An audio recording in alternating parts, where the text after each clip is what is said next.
Welcome back to another episode of Bring the Juice.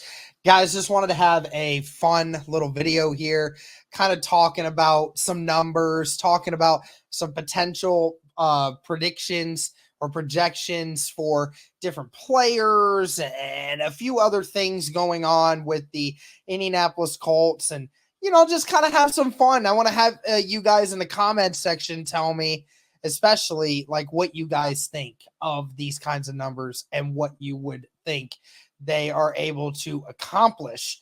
So we're going to go ahead and talk about expectations for the Indianapolis Colts in 2023. Starting with, we're going to go ahead and start with the Colts. Will they have a top 15 offense next year? So basically, are they going to be a top NFL offense this upcoming year?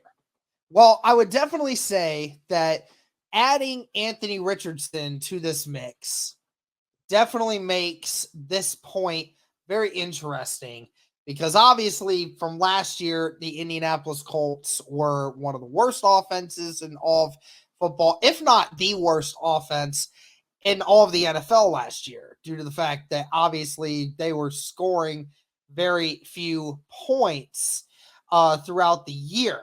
So we definitely need to worry about that, because the way you gauge how good an offense is, you have to gauge it based off of the scoring. You also gauge it off of how your offense does from a passing perspective and a rushing perspective. Now, another piece that adds to this bit is the return of a Jonathan Taylor. Return of Jonathan Taylor, and if Taylor remains healthy for the majority of the year, expect the rushing numbers to immediately climb and be back similar to what they were before. That could make things a lot more difficult for defenses, and keeping it to where they know they have to keep themselves honest, giving Anthony Richardson more opportunities further down the field to be able to make plays with his feet and with his arm.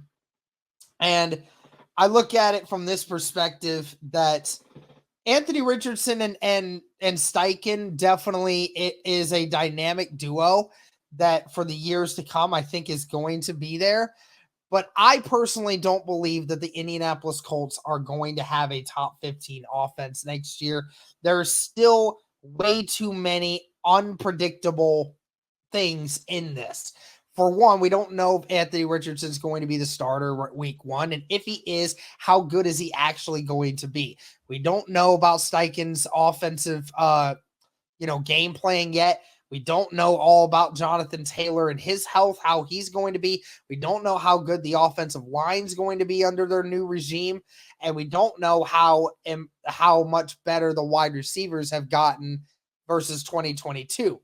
So it is definitely way too many question marks for me to sit here and say that I believe the Colts will have a top 15 offense next year. I think they could finish at around the 17th or 18th offense this year and be middle of the pack. But we will just have to see based on how things are going to look. Anyways, so going forward, will the Colts have a top 10 defense next year? Last year, there were multiple times where the Indianapolis Colts had times where they played like a top 10 defense last year. But this year, I question that greatly, because you are losing your second leading tackler.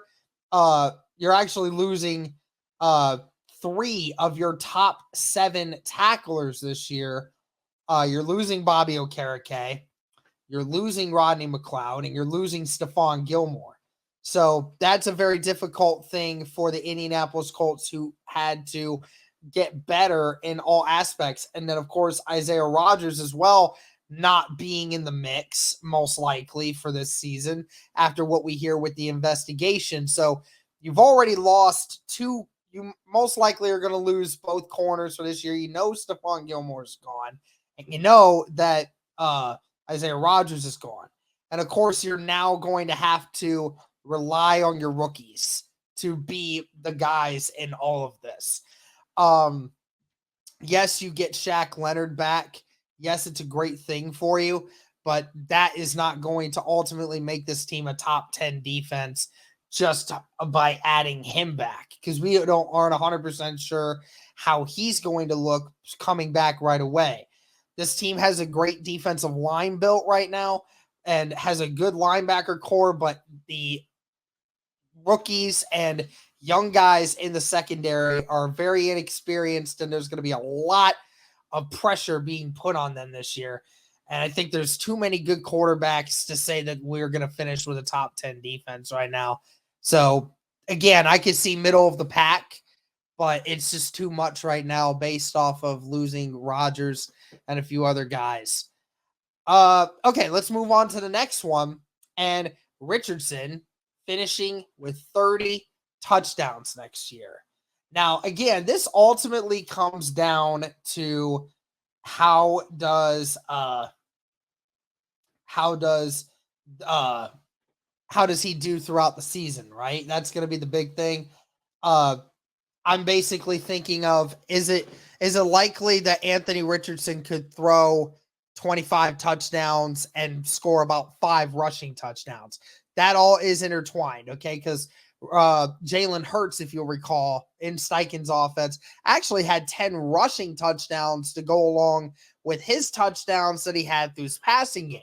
So, me personally, I do believe that if Anthony Richardson plays all 17 games, I do believe that there will be a thing where Anthony Richardson in total could hit 30 touchdowns, because I see it where Richardson could get 25 touchdowns throughout the year passing and get 5 to 6 rushing touchdowns throughout the year, because Anthony Richardson has that ability to do that. So, what do you guys think? Do you think that number's too high, or do you think that that's a very feasible number? Let me know in the comments, because I'll just say this. I mean, Matt Ryan, for all intents and purposes, only had 14 touchdowns last year as the Indianapolis Colts quarterback. And you saw how bad he was through all of it, right? So, again, say what you want. It was really bad. Uh, Only 14 touchdowns. He played in 12 games. So, I mean, again, if he had played in another 5 games the way that they needed him to, then, he probably could have been at, 6 or 20 touchdowns in total for as bad as he was. I mean, that's not undeniable for Anthony Richardson with a new offensive game plan and a better offensive line. What I'm thinking is the numbers are going to inflate a little bit.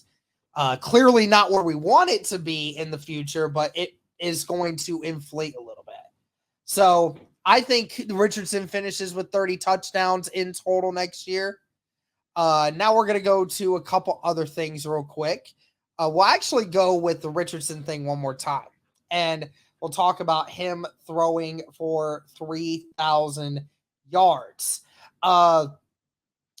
Now, in retrospect, guys, again, last year, Matt Ryan in 12 games threw for 3,057 yards. Now, Matt Ryan also completed 67% of his passes. Okay, so you look at that, and he averaged 254 yards a game. Do I believe that Anthony Richardson will average 254 yards a game?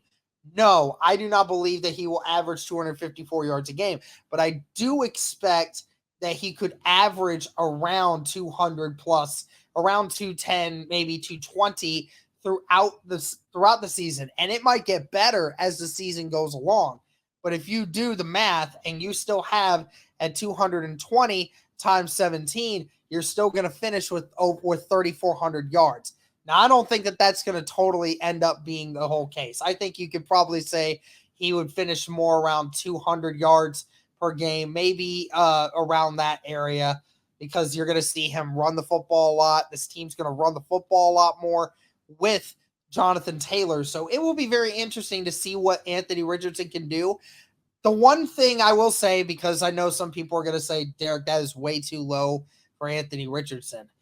I will say that the reason why I'm confident that he can throw for 200 plus yards in a game on average throughout the season is because we know Matt Ryan last year very rarely attempted the deep ball last year. It was one of those things where Matt Ryan only ever threw the ball 20 plus yards down the field, maybe once or maybe even twice a game if we were lucky. So there wasn't many times where he got to do that. So Anthony Richardson, is going to be throwing the football deep down the field because he has that arm strength and that capability to do that. So that is where I think Anthony Richardson's skill set could come in handy with him throwing over 3,000 yards. All right, going on to a few others before we end this video. Jonathan Taylor finishing with 1,600 yards. This one is truly going to come down to how good is the offensive line this year and how healthy is Jonathan Taylor. If Jonathan Taylor doesn't have any issues with his lingering ankle injury from last year and the surgery went well and all things are good and he's going to go back to being, the juggernaut that he has been for his entire life, 1,600 yards certainly doesn't seem very far-fetched.